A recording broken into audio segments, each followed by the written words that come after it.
Que Dios les bendiga. Vamos a hablar de un relato, de una narrativa sumamente importante en el contexto del libro de Génesis. Génesis capítulo 4 es un libro que marca un nuevo comienzo en la vida de una familia. Tener un nuevo comienzo para una persona o para una familia es bien difícil. Siempre nos resistimos a los cambios. ¿Por qué digo es un nuevo comienzo? Porque ahora Adán y Eva se encuentran en un contexto, en un ambiente donde nunca antes habían estado.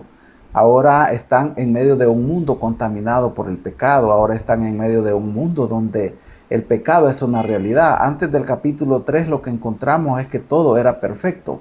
Y lo primero que dice ese pasaje o la temática de este capítulo tiene que ver con Caín, Abel y las consecuencias del pecado, pero también al mismo tiempo encontramos lo que es la gracia divina como una respuesta. Del versículo 1 al versículo 16 encontramos tres aspectos sumamente importantes. Lo primero que yo le he llamado a la primera parte es un nuevo comienzo. Lo primero que encontramos en el versículo 1 y el versículo 2 es el nacimiento de Caín y Abel. Lo segundo que encontramos es los roles y ofrendas que ellos llevan delante de Dios. Adán engendra a sus dos primeros hijos. Dice que conoció a Eva, su mujer. La palabra conocer en este contexto no, o tiene que ver mucho más que un conocer intelectual. Conocer en el contexto del Antiguo Testamento y en el contexto hebreo más adelante tiene que ver con relaciones íntimas. Es decir, Adán tuvo relaciones sexuales con Eva. El resultado es que él engendró. Eva, la vida es un regalo de Dios. Eva lo reconoce. Por eso las palabras de Eva es: por voluntad de Jehová he adquirido varón. La adoración de Caín y Abel. Caín trae del fruto de la tierra su ofrenda, pero tenemos que Abel es pastor de ovejas y también trae su ofrenda delante de Dios. Pero ¿qué se dice de Abel? De Abel se dice que trajo de las primicias de las ovejas, de los más gordos, como una ofrenda delante de Dios. No así de Caín, no se dice eso, que haya traído lo mejor del fruto de la tierra. Ahora, esto sin duda que tuvo un impacto y Dios tuvo que dar un diagnóstico. El segundo punto es el diagnóstico de Dios y la decisión de Caín. Dios habla del versículo 6 al 7. Dios reprende por la actitud de Caín.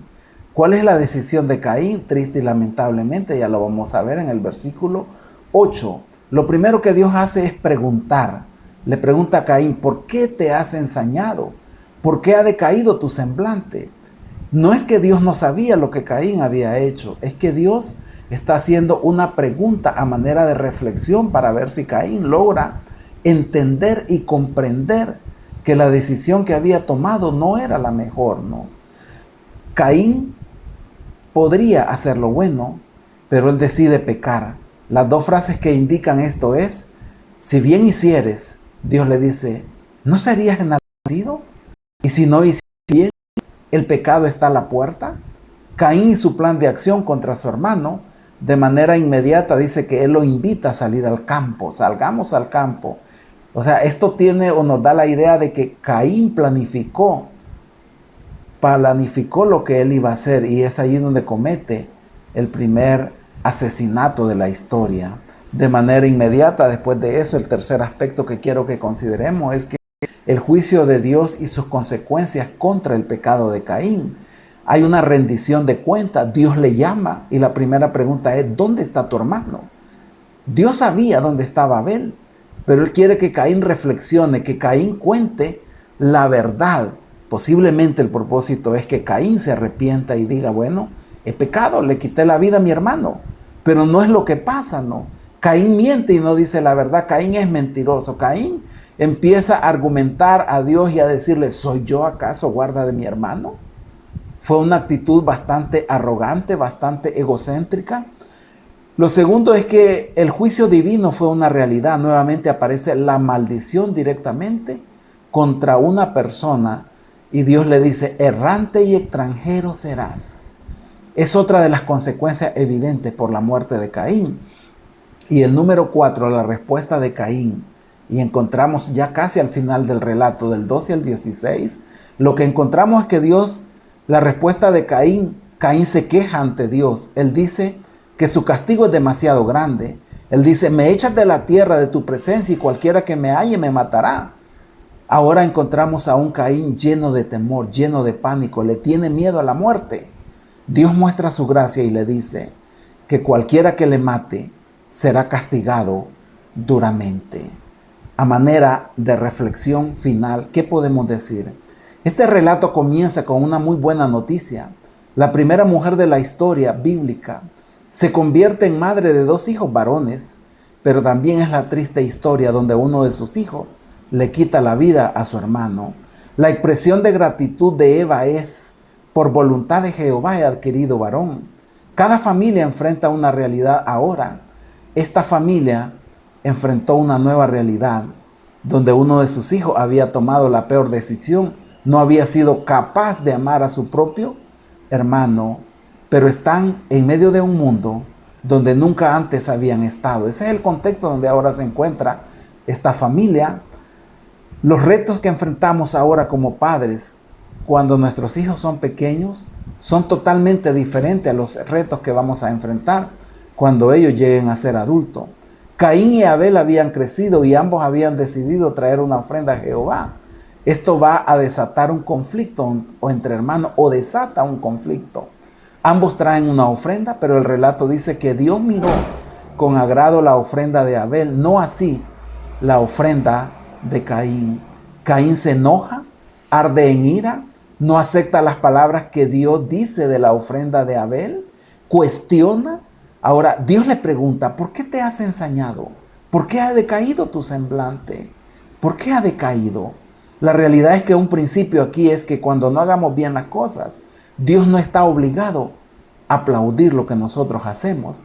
Caín se enfada, se llena de ira, se molesta, toma venganza contra su hermano Abel. Caín invita a salir al campo a su hermano y lo mata. Dios le había preguntado, ¿por qué ha decaído tu rostro? El propósito de esta pregunta era un llamado a la reflexión, era evitar la ira descontrolada. Ahora vienen otras preguntas. ¿Dónde está tu hermano Abel? ¿Por qué lo hiciste? Caín no fue capaz de escuchar a Dios. Caín no controló su enojo. Caín se dejó dominar por su temperamento y el resultado es que mató a su hermano Abel. Las consecuencias, Dios le disciplina, pues él había pecado contra lo más valioso que puede tener una persona, un ser humano, la vida. Caín es echado de su familia paternal, es enviado errante, es aislado. Una historia muy triste, pero con lecciones muy valiosas. De Adán y Eva como padres no se dice mucho, solo que él conoció a Eva y ella concibió y dio a luz. Después desaparecen del escenario. Un dato importante es que el relato se centra en la vida de Caín y Abel, ya ellos como adultos, donde ellos deciden ofrecer a Dios una ofrenda. No se dice nada de la niñez de ellos, por lo general es donde los padres están presentes. El principio aquí es, al igual que cuando nuestros hijos crecen y son adultos, lo que llamamos mayoría de edad, ellos se vuelven responsables ante la ley de sus acciones. También cuando ellos son adultos y son conscientes de lo bueno y lo malo, ellos serán responsables ante Dios. Ellos un día serán llamados para rendir cuenta ante Dios. Cuando un hijo adulto, ante sus buenas o malas decisiones, los padres serán muy poco lo que puedan hacer. Pero ahí es donde la intervención de Dios entrará en escena algunas veces. ¿Qué se dice de Abel? Se dice muy poco, pero lo que se dice es algo muy bueno. Se dice que fue un pastor de ovejas, que Abel trajo de los primogénitos de los más gordos de sus ovejas y que Dios miró con agrado la ofrenda de Abel. Abel fue un hombre que agradó a Dios. El escritor de Hebreos dice que por la fe Abel ofreció más excelente sacrificio. Y a manera de conclusión, nunca cierres tus oídos para escuchar lo que Dios tiene que decirte. Cuando no hagas bien las cosas, Dios te lo dirá, corregirá si es necesario. ¿Qué hubiese pasado si Caín hubiese escuchado a Dios? La historia sería totalmente diferente. Dios aquí se muestra como un padre que corrige, que disciplina, pero que muestra misericordia. Reflexión y evaluación final. muchas cosas serían diferentes en nuestra vida si decidiéramos escuchar a Dios. Abel nos recuerda la importancia de adorar a Dios de manera justa y correcta. Eso podemos aprender a través de estos relatos y a través de la vida de cada uno de estos personajes. Miramos que Dios muestra su misericordia y su gracia a la vida de un hombre que no merecía ser perdonado ni ser protegido, pero Él lo hace ante la queja de Caín. Él da un diagnóstico y dice que le va a proteger a todo aquel que trate de matarle. Bendiciones, que Dios les bendiga.